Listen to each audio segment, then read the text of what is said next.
is Karen Hall, and I'm the Population Health Improvement Program Manager at the P2 Collaborative.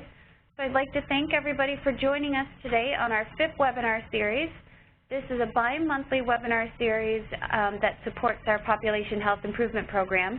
So today we have a wonderful webinar with Traci Hopkins and Sharon Mathe from the Healthy Community Alliance.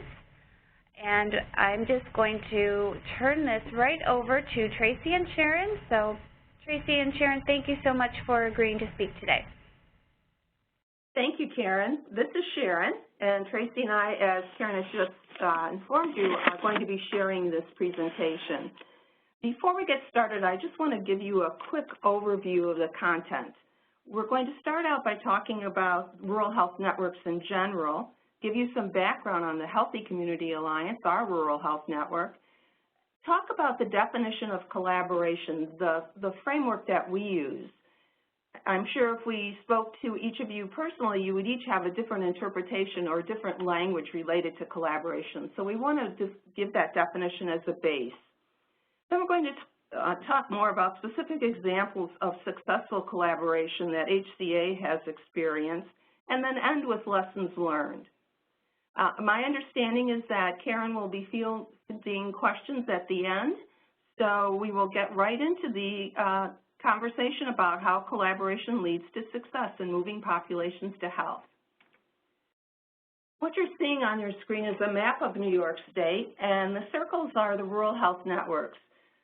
There are 32 rural health networks now in New York State. We had a high point of 35 a few years ago, and if you were to talk to a rural health network or think that you know one, you've seen only one. That axiom is true for so many nonprofits. We're really unique in what we do and how we provide our service or our objectives to our communities. Some networks are provider-based, hospital and physician. Some are county governments working together across county lines. Ours is a consumer-based network, which is pretty unique in the industry. We were formed by community. Our board is comprised of folks from the community, and we'll talk about that in a little bit. The slide now is showing the grant funding over the years. I mentioned that we started with 6 rural health networks in 1994, and the funding stream was about $1 million. So if you're looking at an average, at that time it would have been about $167,000 per network. However, we are not just funded across the board at the same amount. It depends on the objectives, the activities of the network, what projects they're putting forward. As of the 2013 cycle, the funding is 6.4, so we've remained pretty steady. And actually, just like everyone else on this phone, we've had to advocate to continue our funding into the future. The 2013 started the 5-year cycle, and the average is about $200,000 per network. What funding supports? And at this point, I'd like to also thank Karen Madden from the Charles D. Cook Office of Rural Health in the New York State Department of Health for providing these first 4 slides. You can see in the bullets that local health systems is mentioned more than once. We're very entrepreneurial, and it really is a benefit that we're able to work at the local level in order to develop programs that really address our local communities, rather than trying to take a model that already exists and fit it to what's here. The second bullet talks about innovation. That's part of that entrepreneurial spirit. And then again, foster collaboration, reduce duplication, and achieve economies of scale. The rural health networks do not duplicate services. We can partner, but we don't duplicate. So the health priorities. Within that general guideline, as of 2013, rural health networks, when we build our work plans, are focusing on triple aim, Medicaid redesign, State Health Improvement Plan, and the Affordable Care Act.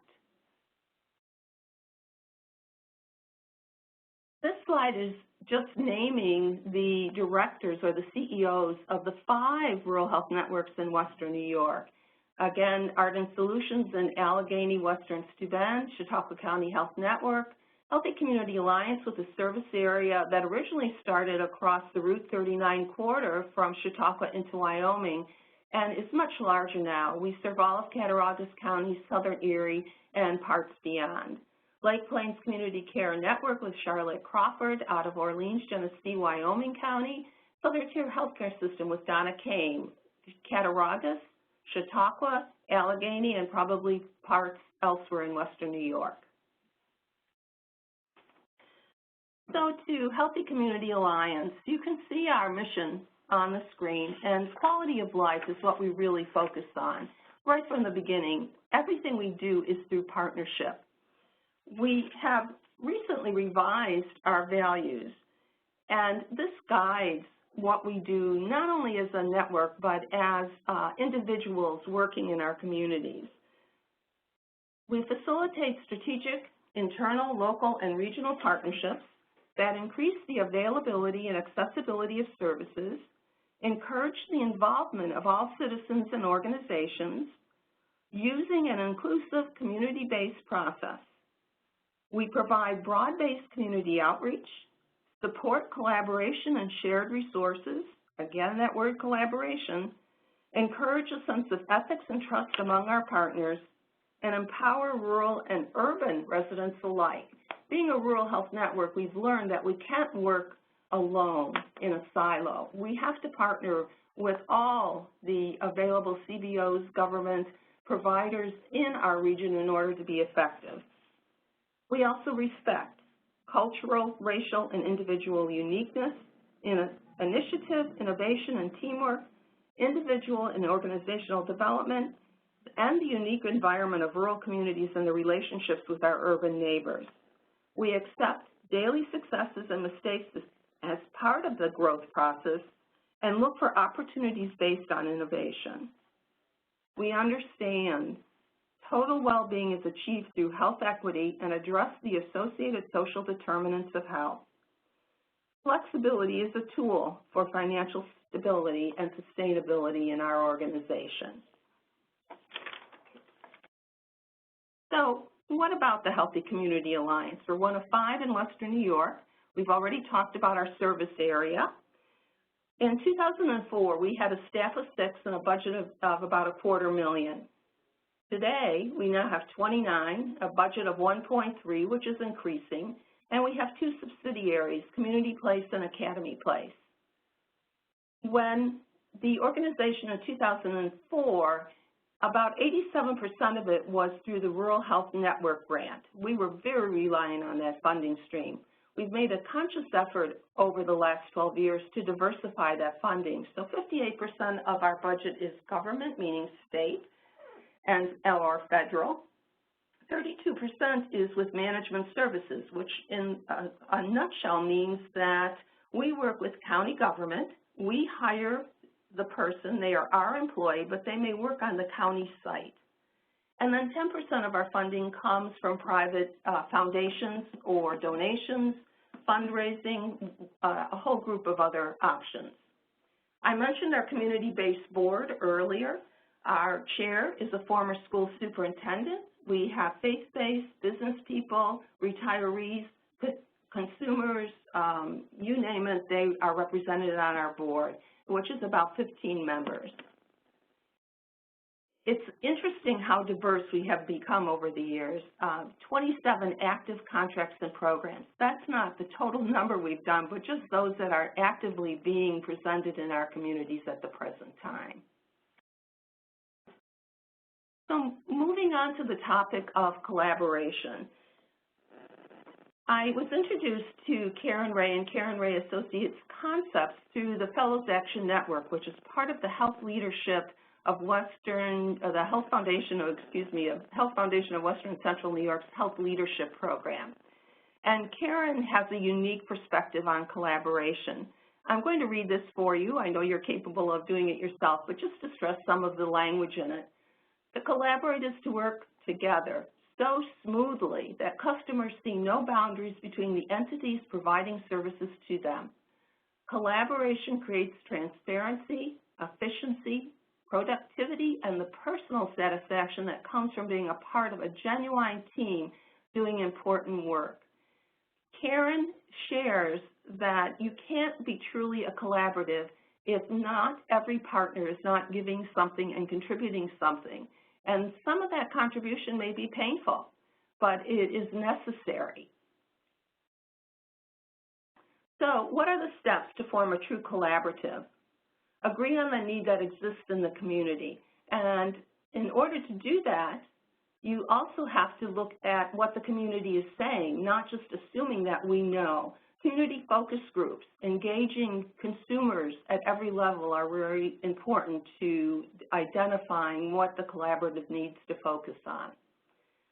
Agree on the contribution each organization will make, and this should be done in a memorandum of understanding or a contract, so it's down on paper what you're going to commit, and then folks are obligated to reach that commitment. Agree on the methods and measures of success, looking at outcomes, identifying how you're going to measure your progress, and how often are you going to do that? Are you going to use an outside collaborator to actually look at those outcome measurements?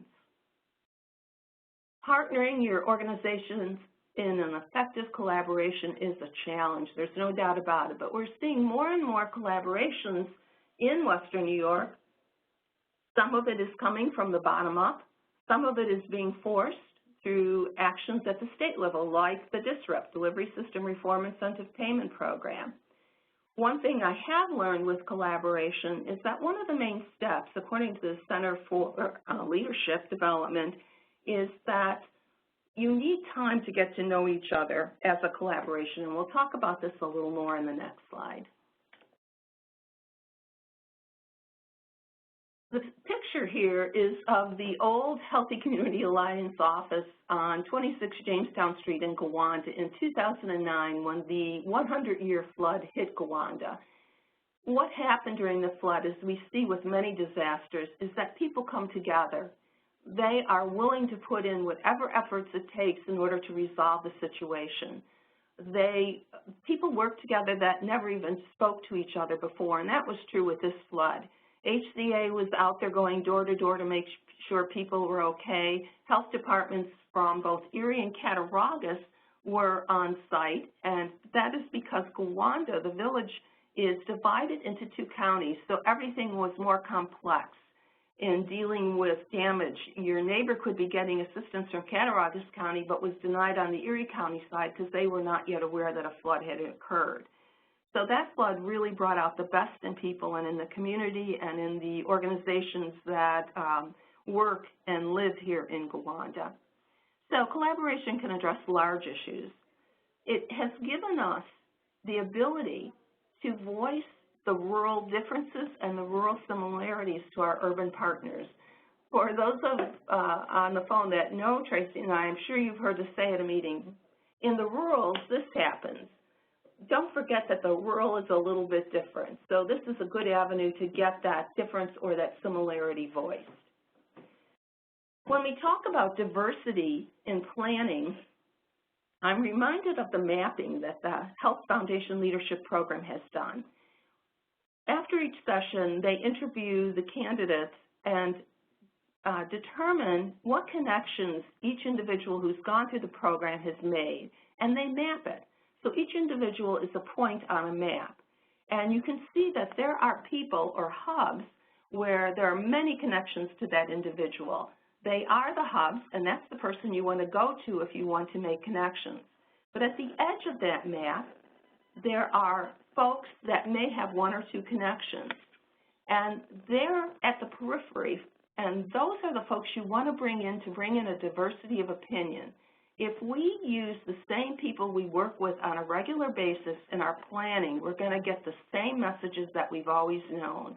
By bringing in people at the periphery, we can expand our understanding of what's really happening and build a collaboration that will truly address the issues we wanted to consider. We've already talked about the fact that we should be sharing resources and providing input or providing energy into the collaboration. We do want to address community priorities. To come in from the outside and say this is what you need really doesn't work. We need to engage grassroots efforts. When we did Academy Place, we started with community and had community focus groups to find out what they wanted to do with this abandoned school. We did not tell that community what they should be doing. What we found with collaboration is that when you're successful and you are a trustworthy partner, it really broadens your service area because people do want to work with you. And it's certainly, as we all know, as the RFAs come down, the requests for applications from the state or the federal government or even in Western New York, people want to see collaborations funded. They don't want to see a single entity working. And that's also why P2 has been such a boon for our Western New York community, because P2 as a central point builds the collaborations, can be the central point for the funding stream that's then distributed to the local providers to do the work at the local community level. So now I'm going to turn this over to Traci, and she's going to delve into some of the particulars around Healthy Community Alliance and where we have seen collaboration being successful. Yes, and that leads us into the population health initiatives. And as Sharon mentioned and gave a great overview, many of our programs and our population health and improvement activities have been generated from identifying community need, listening to consumer input, analyzing population data, and building upon successes while continuing to maintain those positive relationships.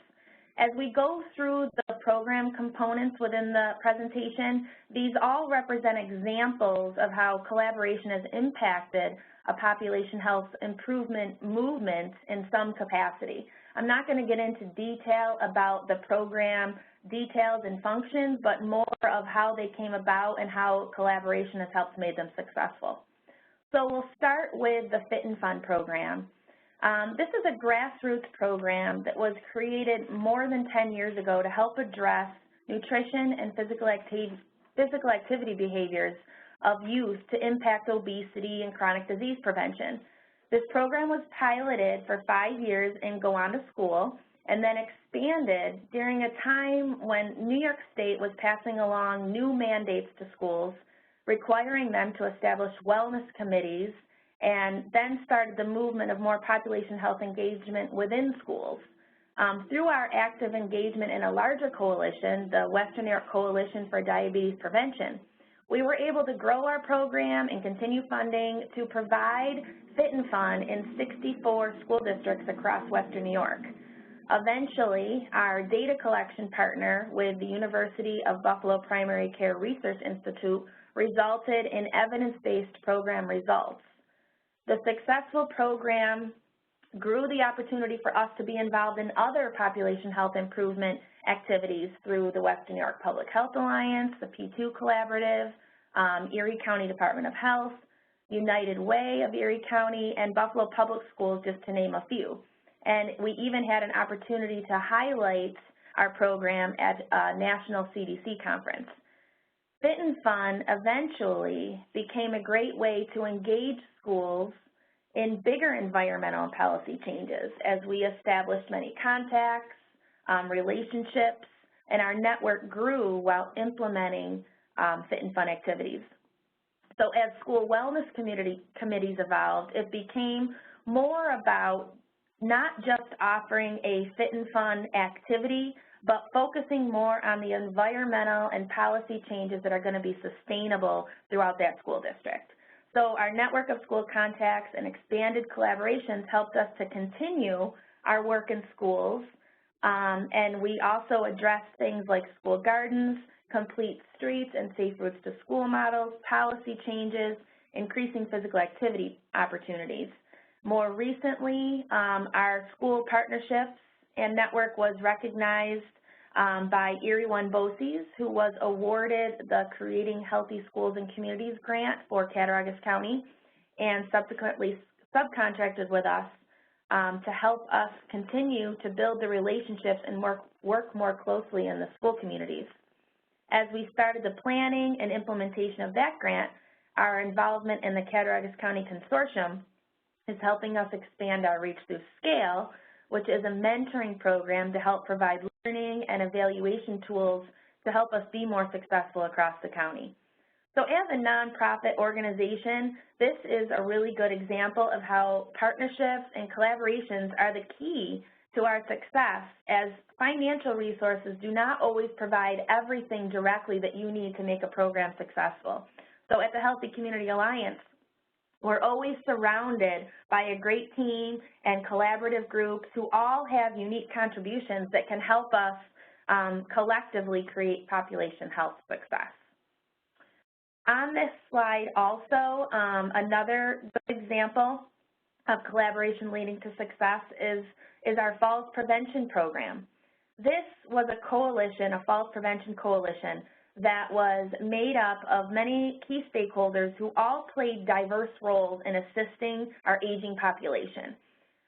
Some of those, along with HCA, included Total Senior Care, Upper Allegheny Health System, Olean Hospital, Cattaraugus County Department of Aging and Cattaraugus County Health Department, and Cattaraugus Community Action. Each one of these organizations had invested in the program prior to funding being available or dispersing funding, and when funding was available, we were able to disperse that amongst each entity because each of them had different expertise that they were able to provide to help offset their contributions and provide educational opportunities and home assessments to significantly reduce the rate of hospitalization due to unintentional falls among older adults ages 64 and older.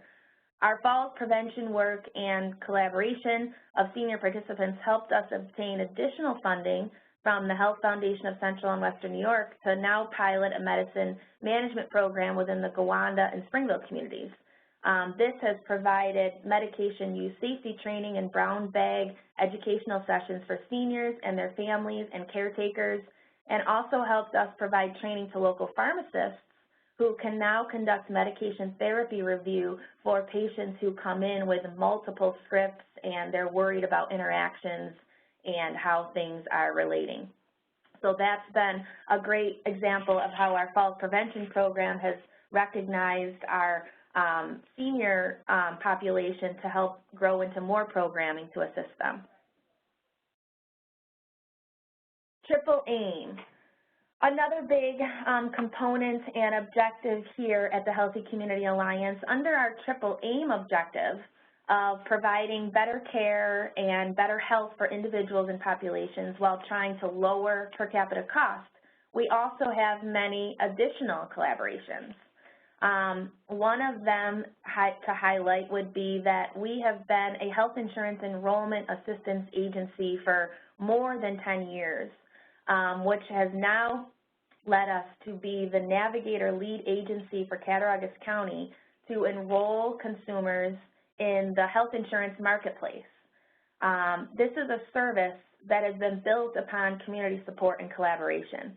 We work with and have established many relationships with many community-based organizations and service providers, including churches, schools, libraries, local accountants, healthcare providers, hospitals, to help us implement a referral process and to help us provide outreach, because oftentimes they may be the first contact of identifying that these individuals need support. So we work with and have established many relationships, and as we are located in Gowanda, we have collaborated and subcontracted with Southern Tier Healthcare System in Olean to help us serve the southern portion of Cattaraugus County, in addition to more than 20 sites located across the county to meet consumers. As the geographic territory of Cattaraugus County is very large, we want to make it so that individuals who need assistance don't have to travel large distances to be able to get enrolled or be able to have help getting coverage. These collaborations and partnerships have helped us utilize our resources more efficiently so that we can provide effective enrollment services through all of the county. Another example is to overcome transportation barriers. We were fortunate to collaborate with a faith-based organization, Love Inc., which is Love in the Name of Christ, to help provide a free rural transportation service. This was a great partnership because we were fortunate enough to receive, to write a grant to receive a Ford Friendship van. And we also were able to obtain community support and funding to maintain the van, insure the van, and provide fuel for the van. But the whole other component of van transportation is finding someone to help transport and drive individuals. So through our partnership and collaboration with Love Inc., we were able to come together where they were able to provide the volunteer drivers through their faith-based communities while we were able to help support the van, and this became a wonderful marriage and a wonderful relationship so that we could provide much-needed transportation for medical appointments and other urgent needs within our community. However, vans age, they become costly to maintain, and so Love Inc. Was able to secure funding from their membership and their community support to continue the van service in a smaller capacity while the van was no longer able to run. They were able to obtain another vehicle, and this collaboration has led to a great example of sustainability for this program, while Healthy Community Alliance was there to help them build the infrastructure needed to make that possible.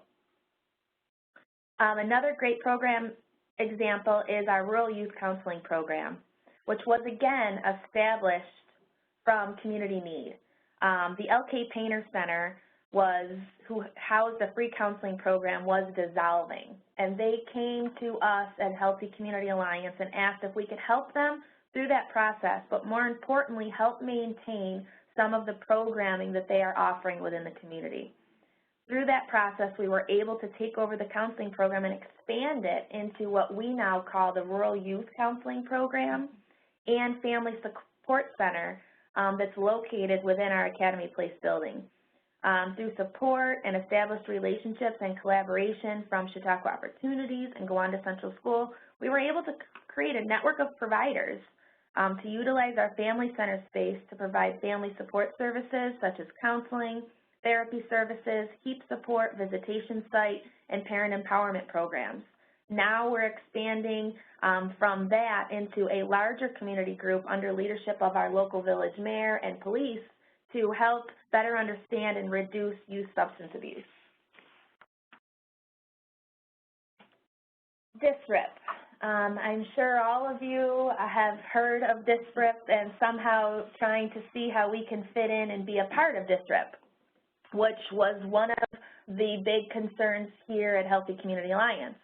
And through our collaboration and Sharon's participation in both the project advisory team and community committees with Millennium Collaborative Care and community partners of Western New York, we've been successful at really sharing that rural voice that Sharon talked about earlier. And being a part of that collaboration and being at that table and contributing our rural expertise, it has allowed us to be recognized and receive funding under Millennium Collaborative Care for the PAM project, which is Patient Activation Measure. This was a perfect fit for us here at the Healthy Community Alliance because we have always been an enrollment agency, navigator agency to help individuals enroll in health insurance. This was a perfect fit because the next step to someone getting insured is now accessing primary care. So now we have a handoff that when new individuals are enrolled in Medicaid, we can now help them to activate within the primary care system, identify who the doctors are, help set up appointments, and make sure that they get to their appointments. The PAM project has given us a great opportunity to leverage our existing collaborative relationships and partnerships so that folks can help us identify target populations so that we can support them through accessing care. We've also engaged in many chronic disease management training opportunities and collaborations. As we experience staff transition and turnover after they've been trained or after they've been seasoned in these programs, this is a collaboration that's truly working as a service, even though we don't have the folks anymore or are not as active. There are other entities within our collaboration and service area that are still able to provide the program. Cattaraugus County Department of Aging, the Chautauqua County Health Network, Erie County Senior Services, to name a few. we continue to stay engaged and be involved in the Western New York Integrated Care Committee through Erie and Niagara County Senior Services, who has a vision to streamline and be a point of contact for all the DPP, the CDSMP, the DSMPs, all the acronyms of educational opportunities that many entities are providing, and to establish a universal site for scheduling. So there's lots going on. I feel like I'm lots happening, and to kind of get to some of the ending points is our aging in place. So we're serving families, we're serving youth, and we're serving our seniors. Healthy aging, healthy youth, healthy families. Within our aging in place objectives, we have a great example, and this is a wonderful project that Sharon Mathe took on when she came on board and took most of her life here to complete. But it's a great example of aging in place when we renovated a vacant Gowanda school building into 32 units of senior housing and community space that houses a local physician practice, a hearing aid specialist, total senior care adult day services, and a senior wellness and nutrition site. This was a 10-year, multi-million-dollar project with many unique partners and collaborations and funding agencies, many of them coming together for the first time that have never worked together before, to address a citizen's concern and call for help about wanting to do something about this building within our community. This was a wonderful project that is probably an entire presentation by itself. It's a great success. We have wonderful participation at our dining site. Our residential space is full with a waiting list, and I'm sure that Sharon could probably tell you more about that, and she would be willing to talk to anyone offline if you want to know more. Thanks, Trace. And then another good example in this aspect is SEEN. SEEN stands for Springville Concord Elder Network. And again, this was also established in response to a community engagement focus group that was sponsored by a local Rotary Club. Senior needs were identified as a priority that resulted in a senior task force, and these folks were passionate about finding assisted living opportunities within their community. The group of being three little ladies approached Sharon and HCA for support to see how the Healthy Community Alliance could provide organizational oversight or things needed to obtain grants and staff that obviously would be needed to implement programs and activities for seniors to stay engaged and socially involved within their home community. They were very successful. We worked with them. We brought them under our wing. They ran successful programs and developed meaningful connections among families, friends, and neighbors since 2007. With support from the community, with support from funding from the Health Foundation of Western and Central New York and some other grants, HCA, and the town of Concord. Their advocacy work has led them to be involved on Erie County Senior Services Advisory Board, the Western New York Meals on Wheels Advisory Transition Team, and has done countless presentations to highlight the success of the program. As with any program, SEEN struggled to get away from having to rely on grant funds so that they could get to some sort of sustainability within the community. HCA and SEEN played a very engaged role through advocacy with the newly established Town of Concord Senior Center located in Springville, which now houses SEEN, their office, and coordinates daily programming and building activity with financial support from the Town of Concord, who now helps support staff, which is excellent for the sustainability of SEEN because it now reduces the amount of grant funding that we have to rely on to keep that program going, and it also puts SEEN where it belongs in that community, in that town, serving the people that need to be served. The collaboration and relationship building and advocacy for healthy aging has grown, and wonderful partnerships, and it has created great sustainability momentum. And this is Sharon again. Earlier we mentioned that collaboration can challenge an agency, especially if you're volunteering or engaging in numerous projects. Over the last 2 years, Healthy Community Alliance has made a great effort under the Get Set Initiative funding stream from the Health Foundation of Western and Central New York to build our capacity.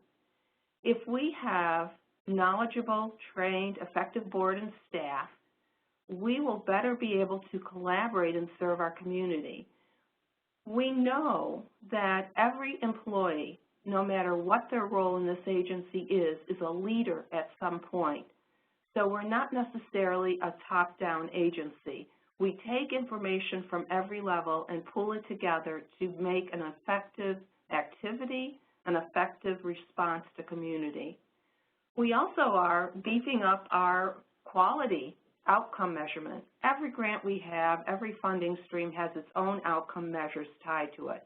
What HCA did not have is a data system that would allow us to aggregate that information and be able to present our value proposition to providers. And as you know, in this world of DSRIP and pay for performance, we have to prove our value. So part of that Get Set initiative allowed us to work with CCSI, a company out of the Rochester area that is helping us build our Google Sheets data system. So we have the numbers to put into that value proposition and make it very firm and understandable to our funding streams as to what value we do provide. Financial sustainability, that's been our focus, as I'm sure it is for every individual that's on this phone. The financial sustainability for us came through the diversification of funds. We also hired a finance director. Traci and I had been doing this work for years, and I thought we did a pretty good job. Neither one of us are trained accountants, but I thought we were holding our own. And bringing a financial director on has simplified our life. We're more comfortable in that we're meeting GAAP standards, and we had audits every year, and we were doing fine. But I think we both feel more secure knowing that we've got an expert at the helm of the budget. Community engagement and impact. Communication and branding. This is the part we're still working on. We need to have that message out to the community, whether it be the consumers, it be government, it be funding streams, a common message that everyone can embrace and understand. Other lessons learned. This is no surprise. It's all about relationships. And sometimes when you're in a collaborative, you may be the lead agency. At other times, you may have to follow, and that's often difficult for leaders. We have to train ourselves to be able to give up some of our power and control and let other people take the helm. We also have to recognize that we can't sit around and wait for people to come to our door and offer us an opportunity. With DSRIP, we were volunteering our time in the early days in order to participate in any activity related to DSRIP, whether it be a community meeting, whether it be the early meetings of planning. Those volunteer hours were well worth it in the fact that we now have the PAM contract. So don't be afraid to go beyond the borders of your regular service area or beyond your normal stream of services in order to see what else is out there. One of our mandates within the organization is to acknowledge the contributions of others. It would be easy to say HCA did this and HCA did that. It's usually not HCA, it's the partnership that's successful, and we need to honor the contributions of those partners. To the focus of being a contributing member, fostering your reputation, build trust, build your reputation as an honest, upfront agency and individual, and people will come to you. Show that you're willing to follow, not just lead, that you're willing to perhaps give some volunteer hours to make something successful for another organization, even if it's just giving advice. It really comes back 100-fold. And as we talked about before, community input is the first critical step. We can't assume that we know what community wants. We have to ask the people that are there and living and trying to survive the experience of these recent economic downturns, the increasing poverty levels. We have to ask them what is necessary. And as Karen Ray says, collaboration is the most intense way of working together while still retaining the separate identities of the organizations involved. And with that, Trace, do you have any other comments? I do not. Karen, we'll turn it over to you if there are any questions for us. Sure. I'd just like to, again, thank Sharon and Traci for the wonderful presentation. I'm sure I'm not speaking alone when I say that I have learned a lot just in the past 45 minutes by listening to you, and the Healthy Community Alliance certainly can serve as a best practice model for any organization out there. So thank you again, ladies, so much for the wonderful presentation today. So at this time, I'd like to open it up to questions from our group. You can either ask questions over the phone or you can also do it via chat. Okay, I was just informed that we cannot do questions over the phone, so questions are only going to be available via chat.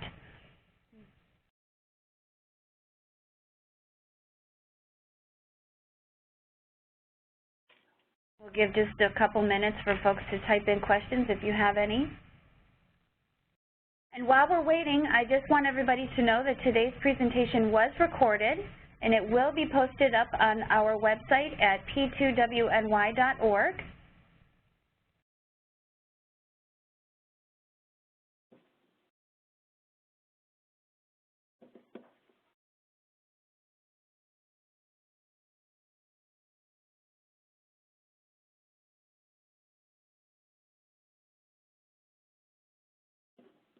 Okay, last call for any questions. They're making it easy on us, Karen. I guess so. It was so informative that no one has any questions.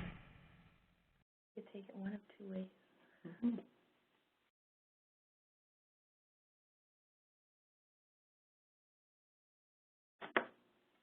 Karen, if there are no questions, the last slide, will the slides be made available to those that are on the call today? Yes, the slides will be made available as well as the presentation. The presentation was recorded, so we'll post both the presentation and the slides. Well, folks, if you don't have any questions today, we have our contact information on that last slide, and we would be glad to answer any questions you have that you think of later. Actually, Sharon, we did get one question. The question is, can you discuss a little more detail on transportation? The transportation program that Trace talked about actually started probably in the late 1990s. It was one of the Healthy Community Alliance's first projects. As Trace mentioned, we had the grant, so we purchased the van, we provide the maintenance, we did the gas. Love Inc., Love in the Name of Christ, in both Springville and Gowanda, two separate chapters, provided the scheduling with an 800 call-in number for that community, and then they developed the list of volunteer drivers that carried people, primarily seniors, to medical appointments. I'd say about at 87% of it was seniors to medical appointments, but they would take folks who needed transportation anywhere. What spun off from this was that Love Inc. recognized that a number of the calls in the Springville area were to go shopping or to go to another friend's house or something. These seniors didn't have that capacity. And they started a whole separate system where volunteer drivers would use their own personal cars to help take people to places. The wonderful thing about this system is that when you have a volunteer driver, they're really interested in the individual. They became friends with many of the clients who were using the transportation service. And one story that comes to mind, we had a driver who routinely would take a woman who lived alone to Roswell for cancer treatment. So when he picked her up one time, she didn't look well. When he got her to Roswell, he told the nurse, something's wrong, this is not the way she usually behaves or looks. When she came out of her treatment, it was even worse. So he went back in and advocated that they keep her for a while until she was a little stronger. They did that. When he took her home, he made the effort to go over to the neighbor's house, which was probably a half mile down the road. You know, in the rural areas, neighbor may be a mile away, and told them that she was not doing well. Would they please keep an eye on her? That woman passed that night, but she had neighbors at her side and people who cared about her. So, Trace, do you have anything to add to transportation? No, I mean, transportation obviously continues to be a problem within the rural communities, and we're always focusing on finding ways to continue and expand transportation.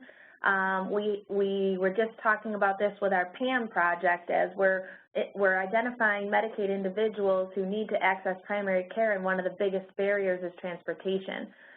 So we're working through some of those instances, but constantly thinking about ways we can improve that, expand that, and continue transportation efforts, because having an organization own a vehicle and maintain it, insure it, and put fuel in it is very costly. So those are some of the barriers, but we're continuing to work.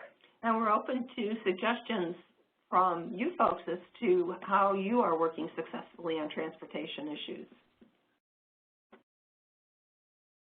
Does that answer the question? I believe so. Thank you very much for that. So if there's no other questions, I would like to thank everybody for attending today's fifth webinar, and to remind folks that the fifth webinar series is bi-monthly, and normally we would have had this presentation in December. However, with the holiday schedule, it can get a little, it's a little hard to schedule things around the holiday months. And so I just want to let everybody know that our next webinar series will be February 25th, where we will be discussing launching our new data website, which is our Keys to Health. So that is one that is not to be missed. And actually, there is one more question that came in, Sharon and Tracy. What would you recommend on starting up partnerships? What are some unique ways you went about collaboration? Good question. When, for example, whether it be falls prevention or if it's the patient activation measure, starting a conversation. Invite agencies that you think would fit in with the project or might have some input into it. You know, one of the advantages of a rural community is we have to work so closely together. There are very few CBOs and providers, so we know each other. When we started the PAM, we put calls out to universal primary care, to the Chautauqua Center, our FQHCs, to the hospitals, to the other rural health networks, and had a conversation about ideas about how we should approach this and what role could these people play. We could have kept the whole project in-house at HCA, but instead we opted to include the other folks through a unique reimbursement mechanism where they get paid for each PAM they do, or subcontracting some of the services out to the entities, so that we are partnering on it rather than just doing the program ourselves. But I think the first step is, if it's an issue that has been brought to you by community, do a focus group, a community conversation, find out what the community thinks, bring in other providers, ask them, who are we missing? Who else should be at this table? We are also uniquely fortunate in Cattaraugus County to have the consortium, which is a body that now meets quarterly but has over 100 members, and these members are community-based organizations, various town, village, city governments, transportation providers, everyone at the table where we can address issues. Trace, what would you add to that? I would just say that when you're thinking about establishing a partnership, I mean, obviously the first thing you want to look at is identifying the need and what you're trying to accomplish with this group. And when you're doing that, think outside of the box and go beyond your traditional partners and traditional people that you bring to the table. think about your local police departments, your faith-based communities, business owners, students, families, accountants, whatever it might be that might be able to contribute to the topic that you're bringing folks to the table for, and find common ground, things that will bring people to the table so that everyone has a vested interest. I think that's really important to show them up front so that they do come and they do engage and they are invested. And I wouldn't wait until a project comes up to start building those relationships. The first step in building a true collaborative is understanding each other, having built that trust, and that's not going to happen overnight. That's why when we have state initiatives like DISRIP, it always makes me a little uneasy because we have such a tight timeline. We don't have time to build those relationships, which are critical to success. So start talking to people now, letting them know who you are, having the conversations at the community level, so that when an opportunity comes to your door, you already have those relationships in place and you can call these entities in and work together in a more confident manner.